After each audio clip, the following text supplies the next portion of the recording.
तो मेरे सामने ये 28 बिंदु वाली एक लिस्ट दे दी जाती है जिसमें 28 योजनाएं उल्लेखित हैं।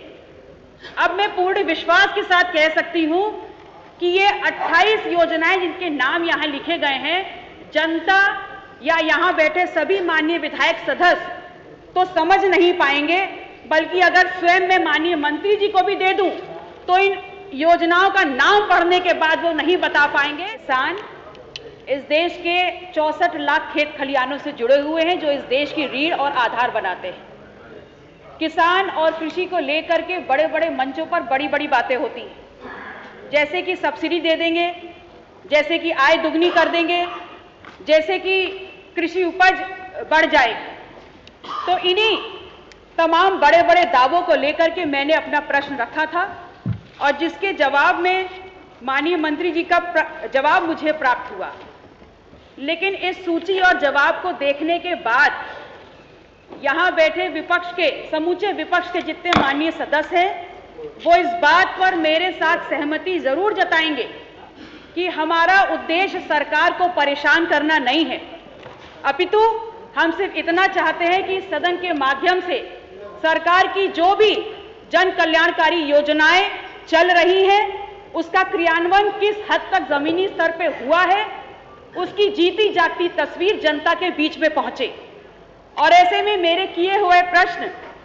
कि प्रदेश में किसानों की कृषि उपज बढ़ाने और आमदनी को दुगना करने हेतु सरकार ने कोई योजना बनाई है तो उसका विवरण दें। तो मेरे सामने ये 28 बिंदु वाली एक लिस्ट दे दी जाती है जिसमें 28 योजनाएं उल्लेखित हैं। अब मैं पूर्ण विश्वास के साथ कह सकती हूं कि ये 28 योजनाएं जिनके नाम यहां लिखे गए हैं, जनता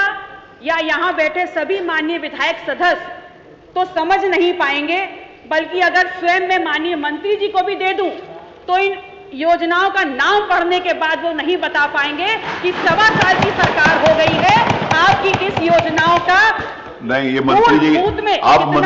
मंत्री जी के बारे में या तो आप जानती नहीं है, इस प्रकार की टिप्पणी मंत्री के ऊपर करना उचित नहीं है। वो फिर मैं बात बोलूंगा, उनको कृषि के बारे में हर चीज मालूम है, उन्होंने योजनाएं आपको बताई हैं, उनको नहीं मालूम, ये बात उचित नहीं है। तो मान्यवर, इस सापेक्ष में मैं